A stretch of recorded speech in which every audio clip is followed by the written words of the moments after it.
The Bible declares that God is the author of civil government. There is only one goal of civil government from a bibliocentric point of view. Civil government's job is to maintain a safe, just, righteous, and compassionately responsible environment for freedom to flourish.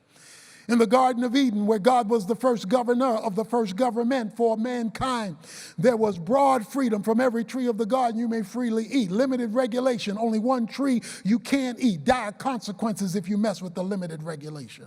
And that would become the warp and the woof and the situational ethic for how civilizations were to be expanded if they were going to expand in dignity, life, justice, and righteousness. All of these issues have been clearly bibliocentrically addressed definitively in God's word to be communicated by God's leaders to God's people with an attitude of love and compassion, but with absolute crystal clear clarity.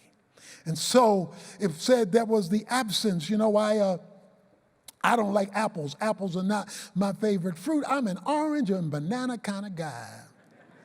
That is, except at the Texas State Fair. I love them apples. Because at the Texas State Fair, those are candy apples.